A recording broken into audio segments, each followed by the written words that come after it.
Bíblias em Filipenses capítulo 2. Filipenses 2.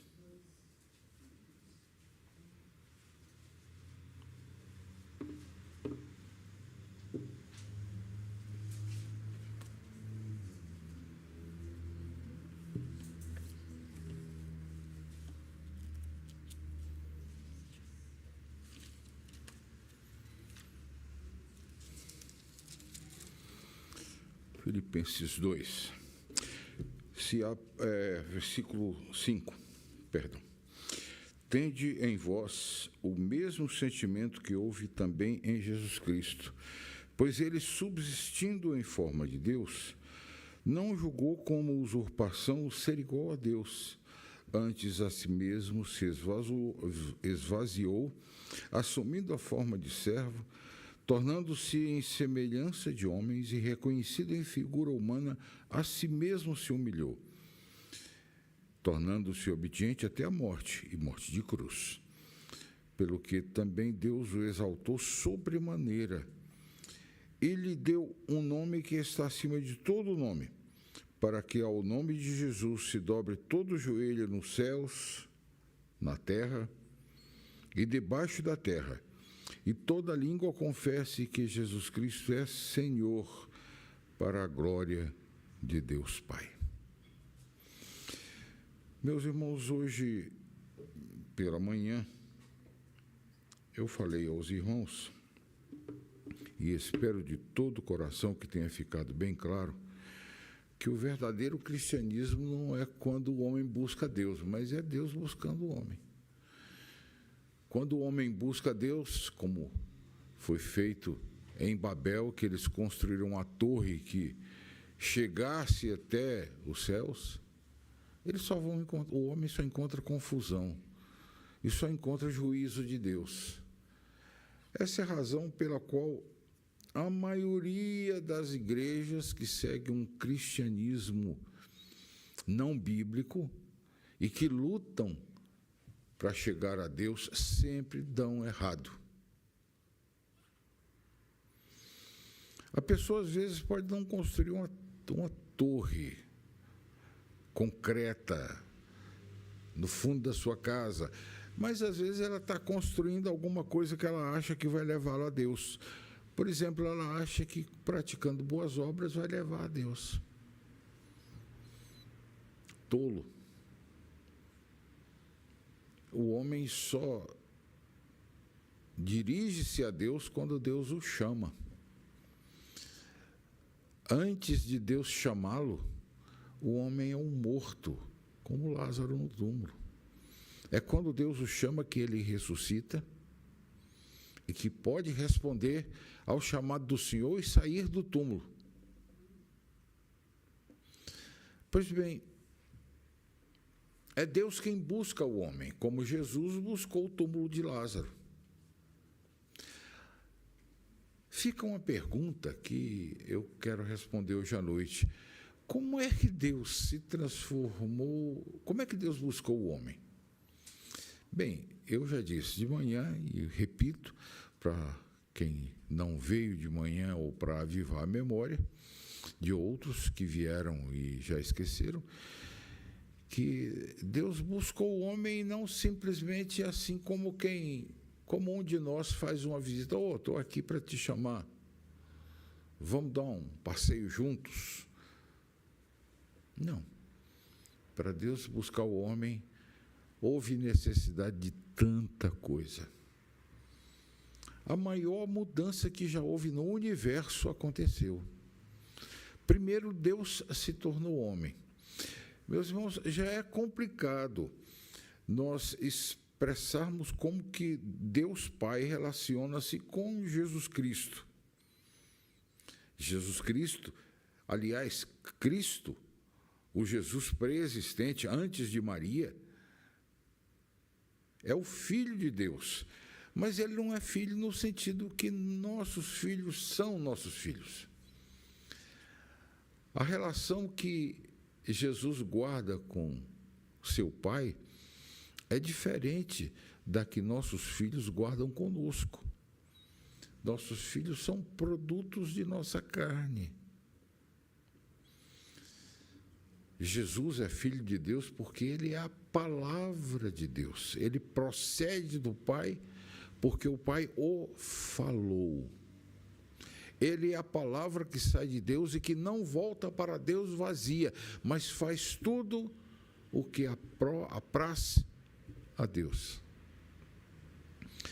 Eu sei que é complicado de nós entendermos isso, mas é o primeiro grande mistério, é o mistério da Santíssima Trindade. Aliás, eu nem vou dizer se você não entender, porque ninguém entende. Nós aceitamos o mistério da Santíssima Trindade totalmente por fé. Porque se nós entendêssemos esse grande mistério, nós seríamos maior do que ela. Entender geralmente significa abarcar. Quando nós entendemos uma coisa, nós abarcamos aquela coisa, aquele conhecimento.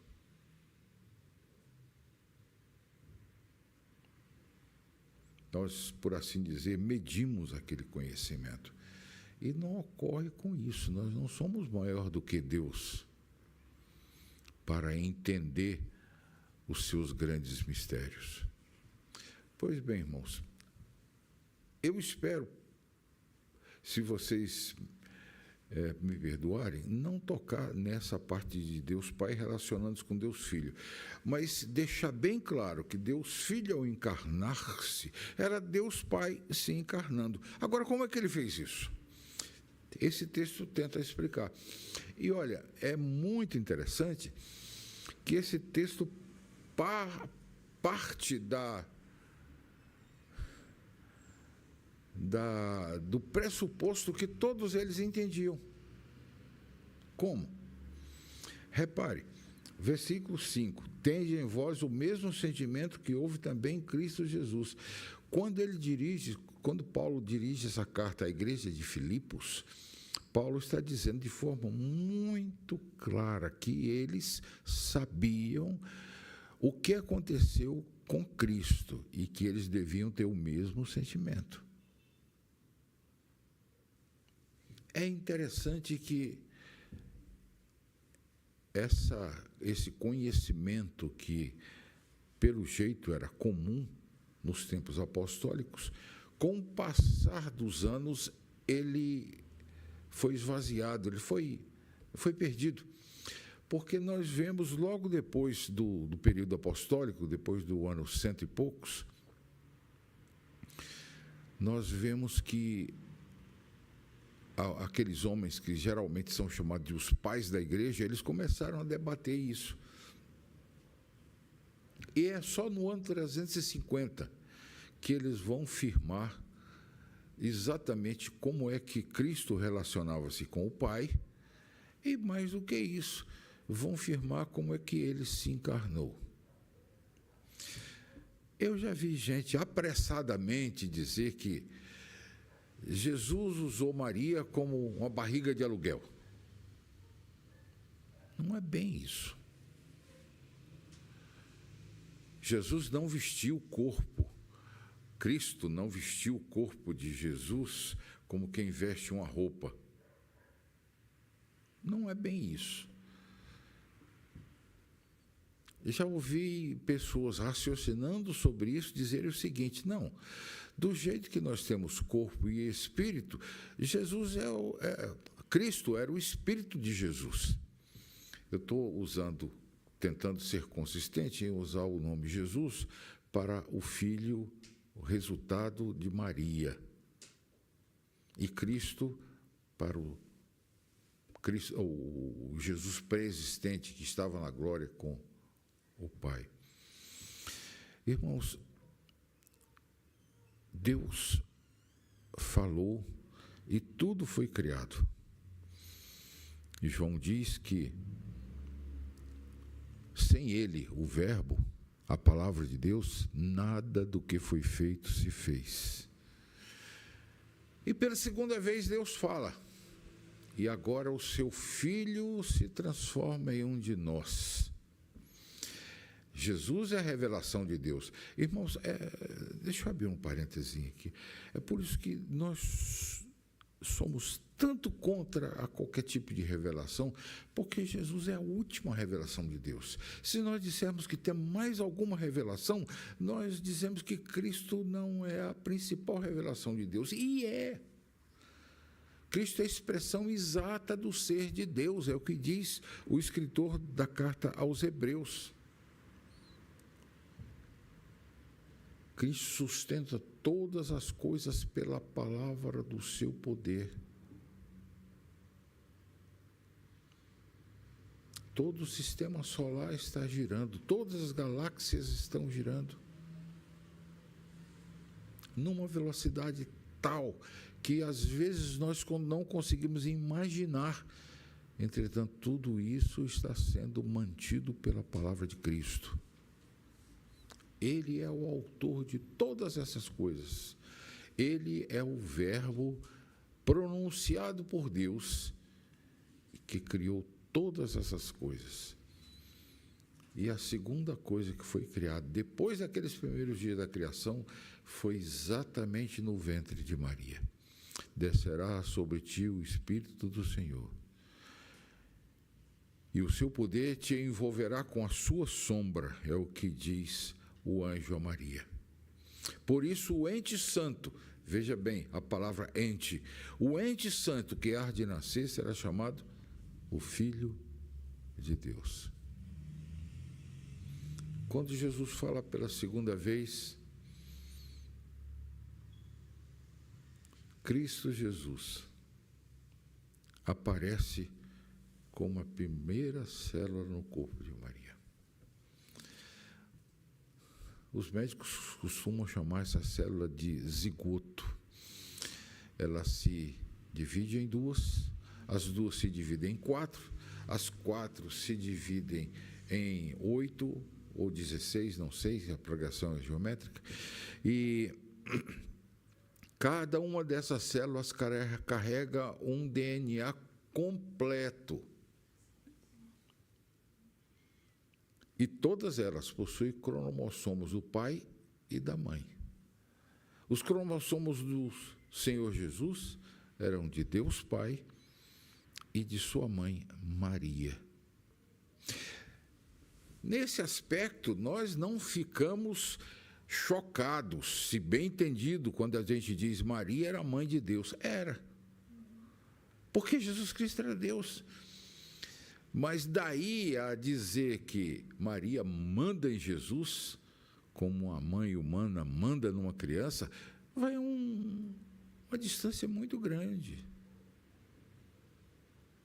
Ao contrário, ela responde o anjo naquela saudação que eu citei, ela responde o anjo: eis aqui a serva do Senhor, cumpra-se em mim segundo a tua palavra.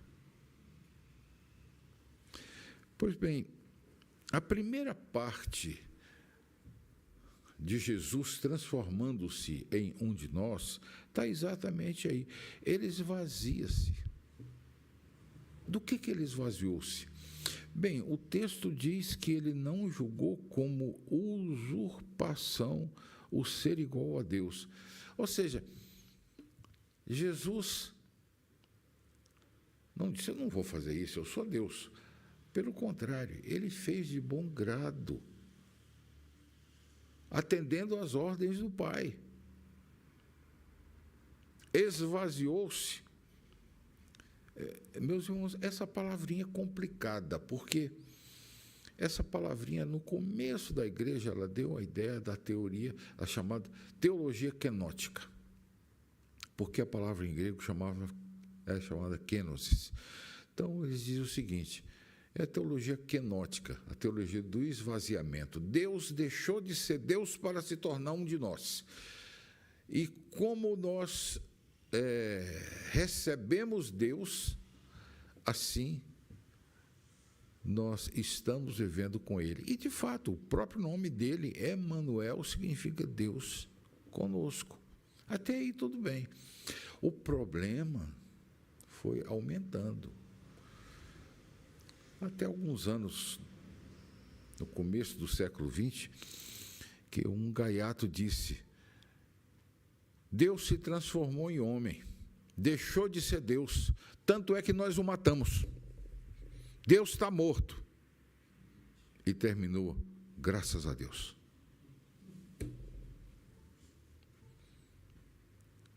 Bem, isso é no mínimo uma blasfêmia. Dizer uma coisa dessa é uma blasfêmia. Ele esvaziou-se para poder, primeiro, nos representar perante o Pai. Segunda, e tão necessária quanto a primeira,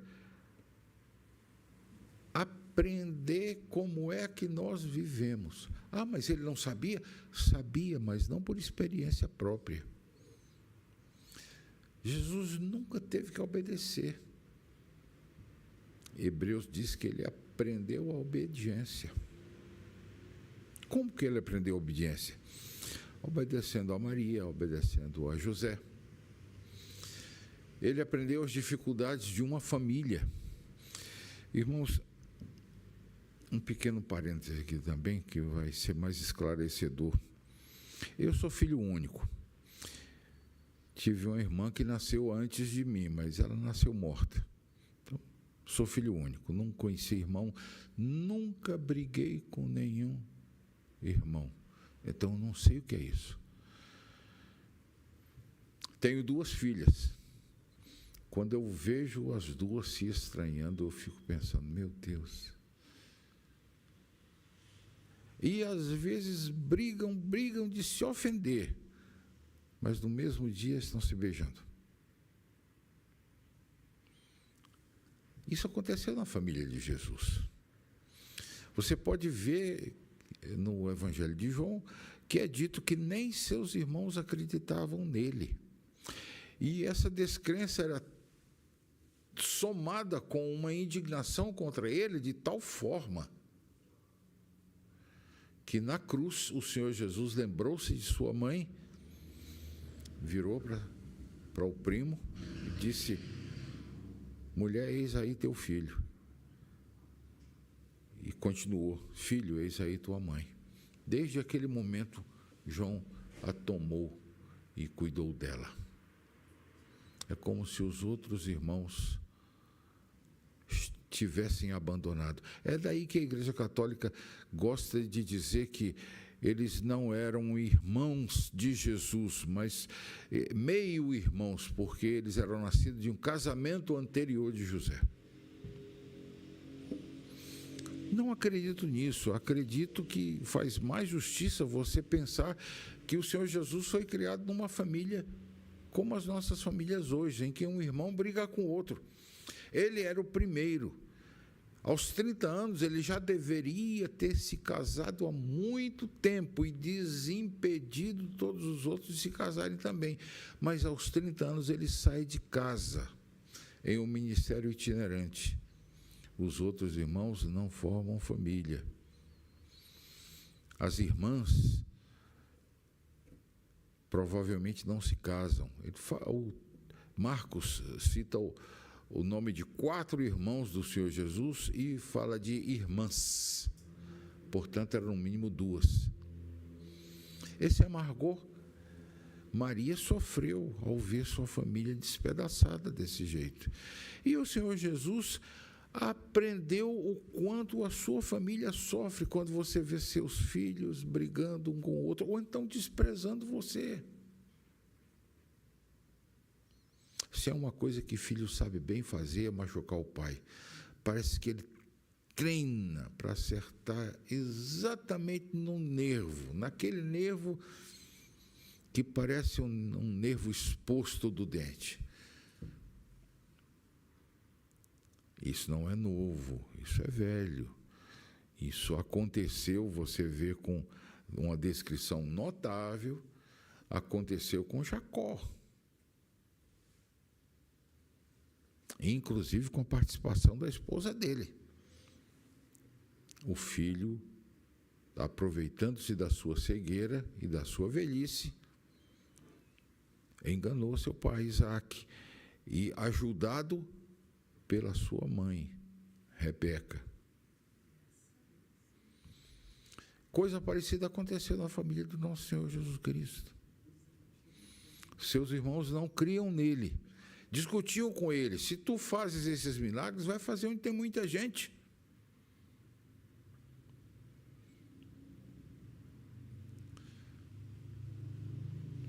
Pois bem, se a primeira fase desse esvaziamento é abrir mão dos poderes que ele tinha como Deus, a segunda fase é exatamente essa: aprender a viver como humano. Que poderes ele abriu mão? Irmãos, eu não sei. A gente costuma, na teologia, estudar aquelas características de Deus, que a gente chama de atributos de Deus. Nós dividimos em dois tipos. O primeiro tipo são os comunicáveis, por exemplo, amor, justiça. Deus é tudo isso, mas nós podemos exercer de algum modo tanto amor quanto justiça, quanto outros atributos comunicáveis de Deus. Mas há alguns atributos que são incomunicáveis, que só Deus possui. Por exemplo, onipotência. Nós somos, de certa forma, potentes em certas coisas. Às vezes, conseguimos levantar coisas grandes como um piano. Estou falando de 2 pessoas. Eu já vi 2 pessoas levantarem um piano. E, aliás, subirem escadas com ele, 3 andares.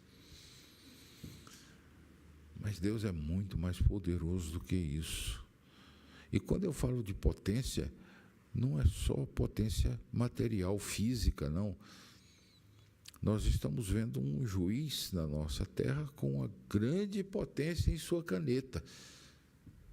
E ele põe medo até no ex-presidente, que não deve nada a ninguém, mas que acaba cumprindo as suas ordens. A onipotência de Deus é total. Segue-se alguns gaiatos que diz: Deus é potente o suficiente para construir uma pedra que nem ele possa levantar. Irmãos, isso é um silogismo dos mais ridículos e baratos que a lógica permite. Deus não está sujeito às leis da lógica, Deus transcende a lógica. Mas ele também é onipresente, ele está aqui e está lá. Muita gente explica isso: Deus é grande, é imenso, e ele está em todo lugar.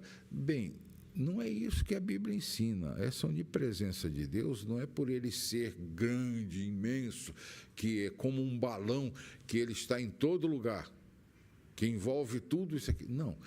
Deus está intensamente presente,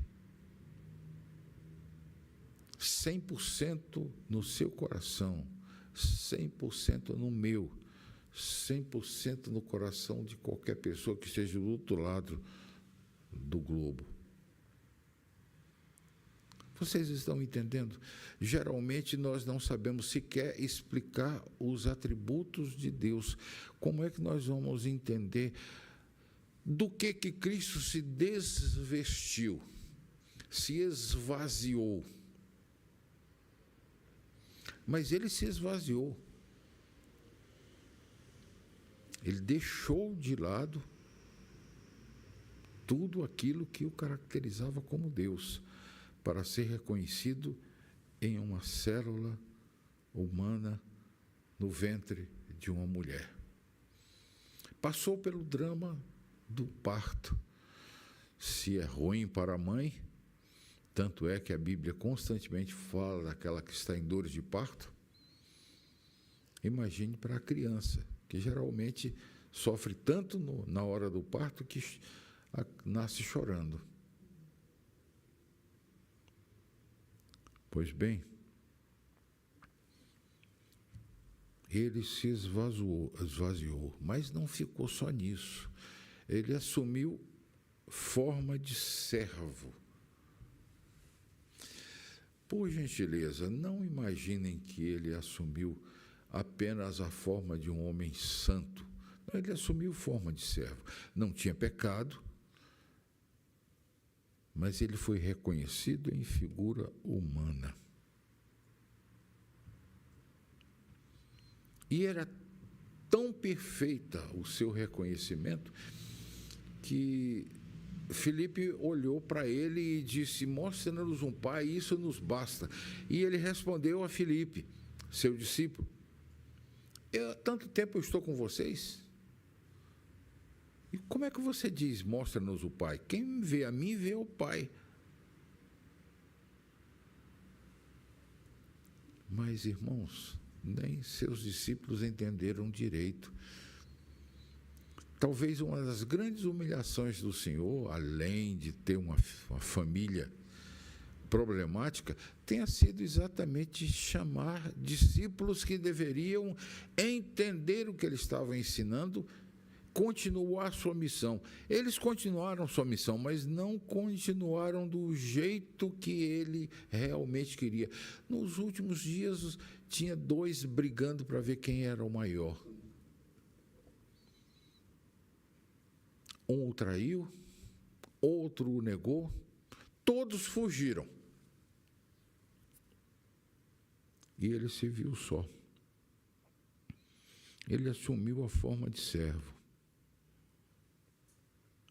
E ele sujeitou-se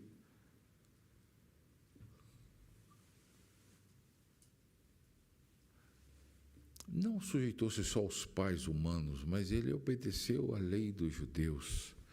Ele obedeceu às autoridades de Israel. Ele chegou ao ponto de dizer: ninguém tira a minha vida, eu voluntariamente a dou. E quando Pedro tentou matar a Malco, por favor, não acredite naqueles filmes em que Pedro dá um cortezinho na orelha do Malco. Eu acho que ele tentou arrancar a cabeça do Malco fora, e o Malco fez isso. E pegou um pedaço da orelha.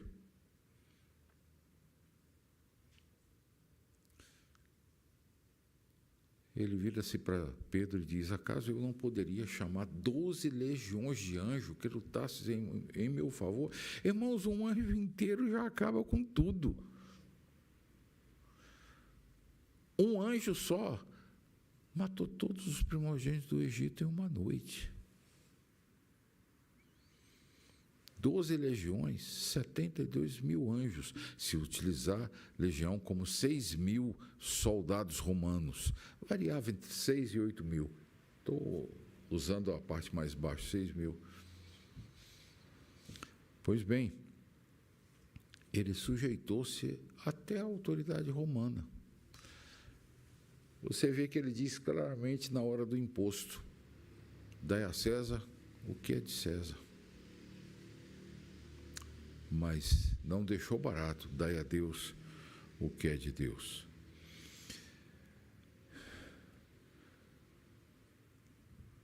Quando a gente diz que Jesus encarnou-se, tornou-se um de nós, nós às vezes falamos sem pensar, mas foi uma das maiores lutas do universo. Fazer isso não foi uma coisa muito fácil. Encarnar-se talvez tenha sido mais difícil que suportar a cruz. E veja, ele não suportou a cruz como Deus, ele suportou a cruz como homem, sofreu todas as dores, sofreu na sua carne o que uma ovelha sofria no sacrifício.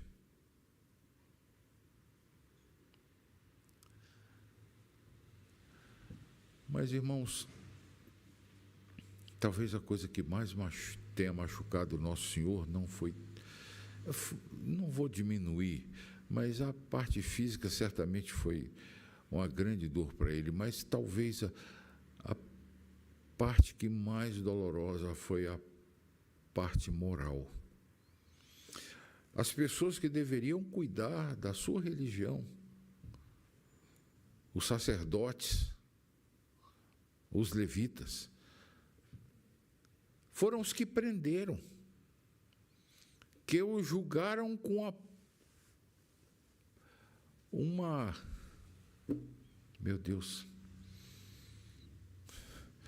com uma tendência igual do nosso juiz hoje em dia.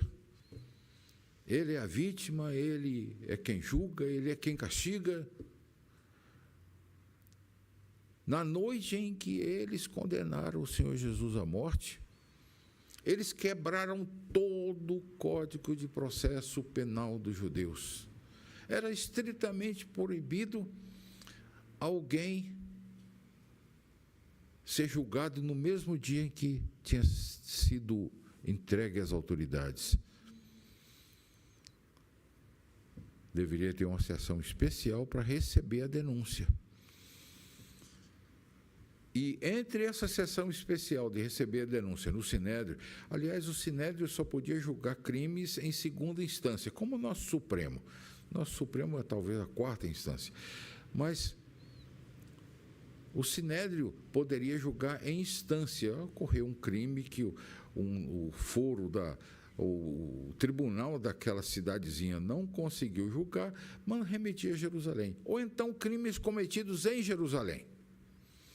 No caso, eles apelaram para o detalhe de que o Senhor Jesus tinha feito em Jerusalém uma declaração que ele haveria de reconstruir o templo em 3 dias. O sacerdote que presidia o Sinédrio, 70 juízes, rasgou suas vestes e perguntou: que necessidade temos de mais provas? E naquela noite mesmo, ele foi condenado. Os juízes do Sinédrio deveriam, ao receber a acusação naquela tal reunião especial, só julgá-lo no dia seguinte. Por quê? Porque deveriam passar uma noite, segundo diz a lei, consultando o seu travesseiro. Figura bonita para pensar naquilo que ele estava fazendo. Mas ele foi condenado naquela noite mesmo. Só que naquela época, as mortes em Israel, a pena de morte em Israel era o apedrejamento.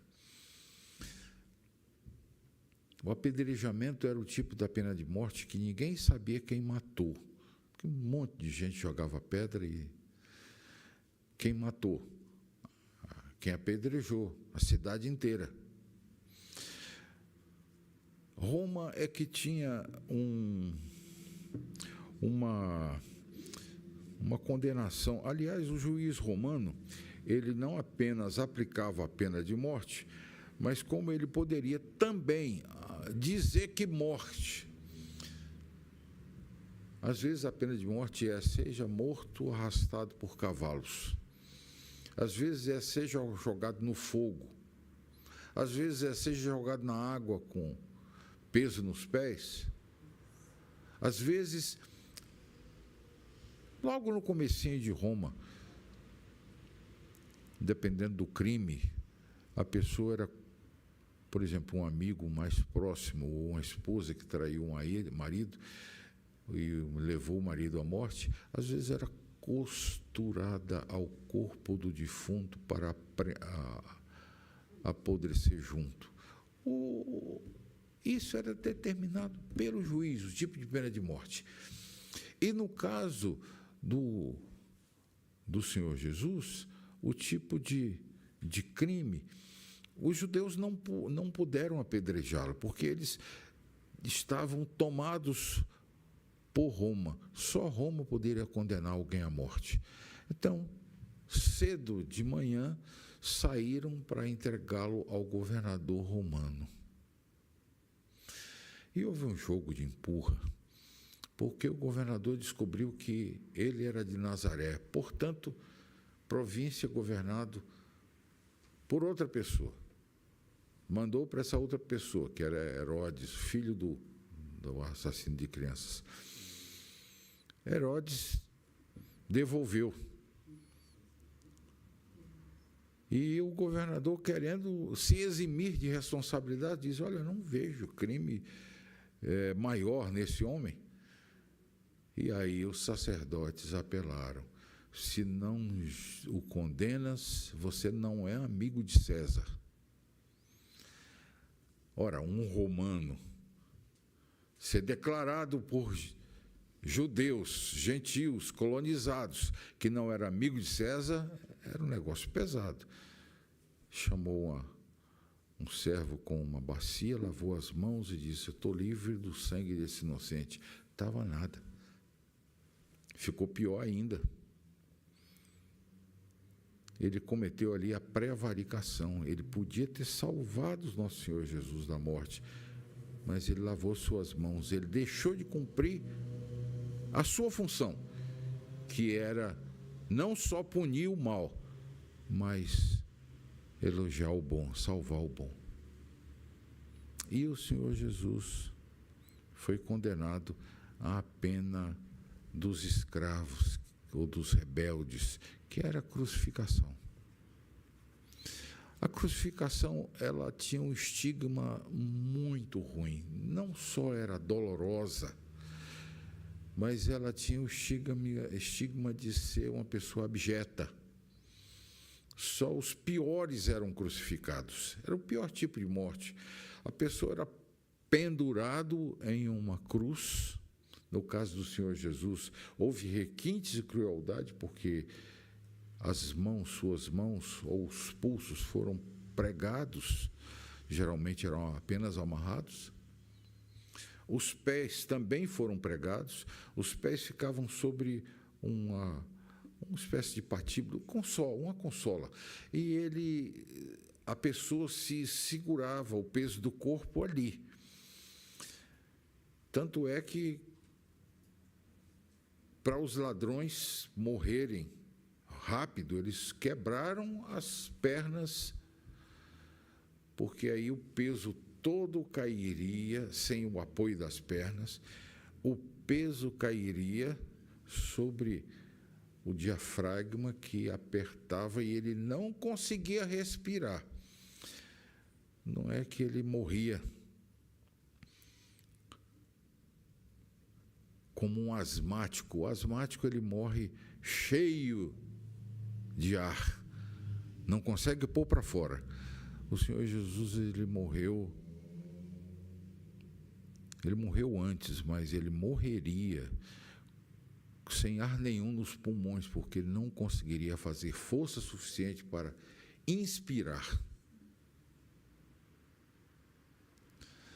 Ele morreu antes, e um legista muito famoso fez um estudo sobre aquela lança que ele recebeu do lado e que saiu sangue e água, e ele disse que a causa da morte do Senhor foi exatamente um colapso cardíaco violento, em que o sangue parou de circular.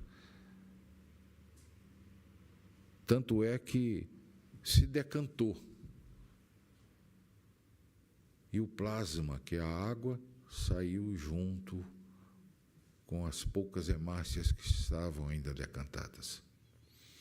A morte foi terrível, mas, como eu estava dizendo, talvez a pior coisa foi ser condenado por aqueles que deveriam lutar pela religião, aqueles que deveriam ser seus servos, que não apenas o traíram. E aí estende-se o caso aos discípulos. Lembram-se de Pedro chorando amargamente durante 3 dias? Mesmo os discípulos fiéis, logo depois da Santa Ceia.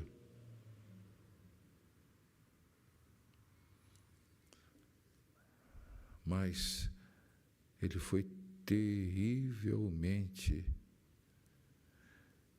zombado, cuspido.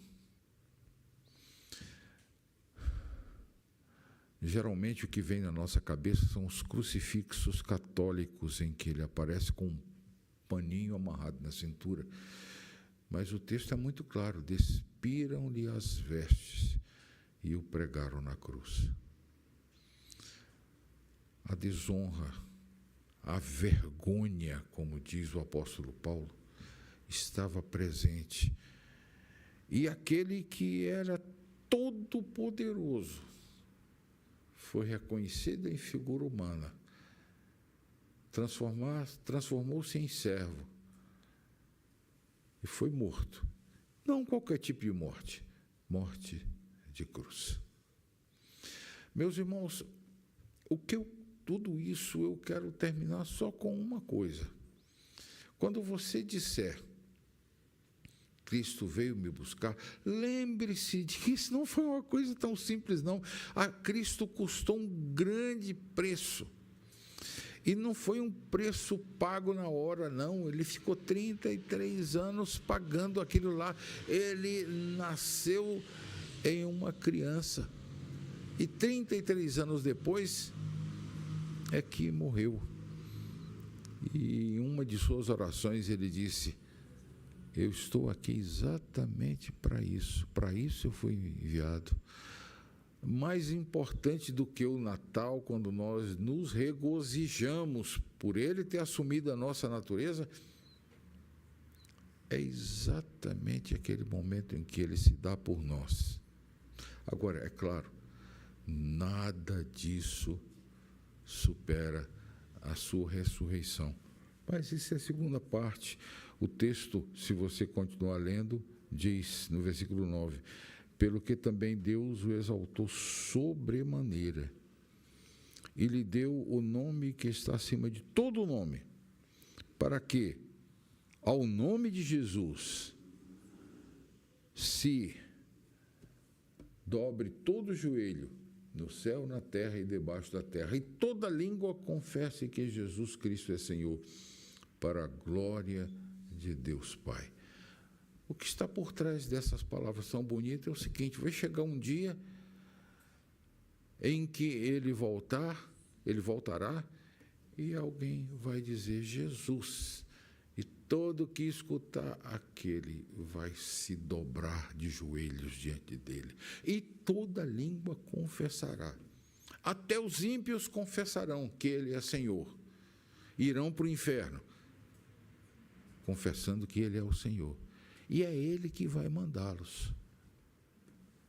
Não temais os que têm poder sobre o corpo, temeis aquele que tem poder de condenar o corpo, de matar o corpo e jogar a alma no inferno. Não é o diabo, não. O diabo vai estar lá no inferno porque o Senhor Jesus o mandou para lá.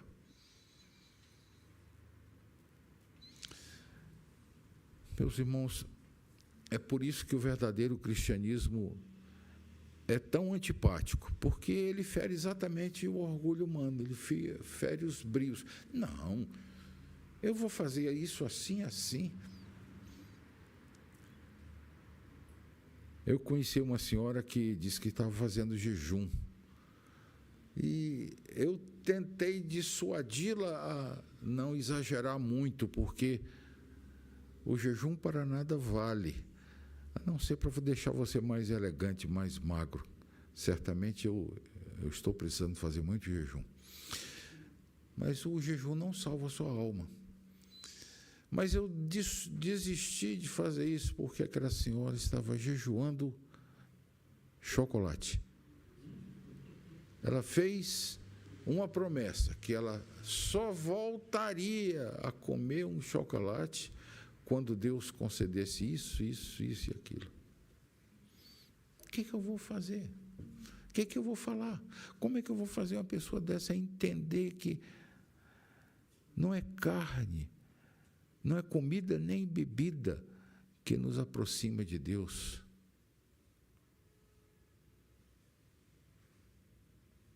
O que nos aproxima de Deus é a morte de Cristo.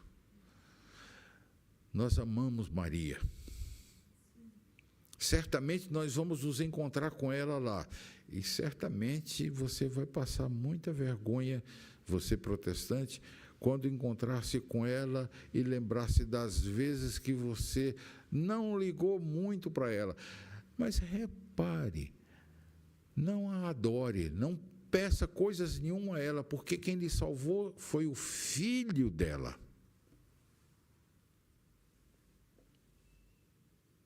É claro que ela deve respeito. Não houve nenhuma pessoa nesse mundo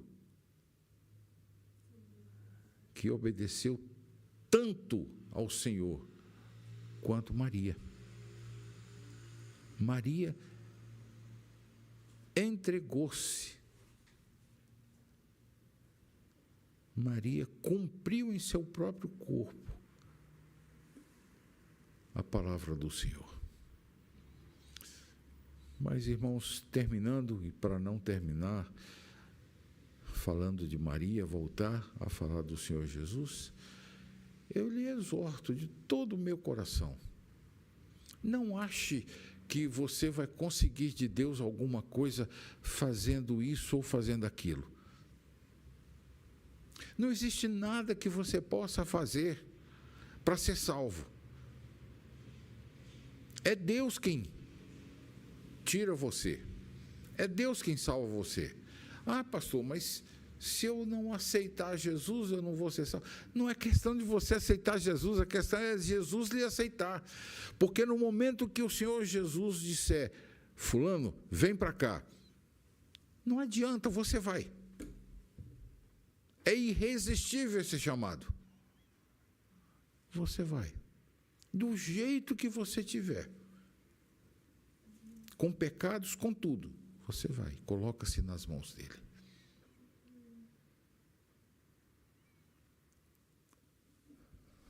Certamente você deve ter ficado chocado com umas coisas que eu disse aqui agora. Mas se você entendeu o que eu estou querendo dizer, aonde eu estou querendo chegar, eu dou o mesmo conselho que a Bíblia dá. Não endureça o seu coração. Não fique no seu túmulo, como Lázaro não ficou. Saia de lá. Busque o Senhor Jesus. É a única participação que você tem na sua salvação, é depois que você é salvo. Que aí você começa a desenvolver a sua salvação com temor e tremor, crescer na graça e no conhecimento do Senhor Jesus. Que Deus tenha misericórdia de todos nós, irmãos, e nos abençoe.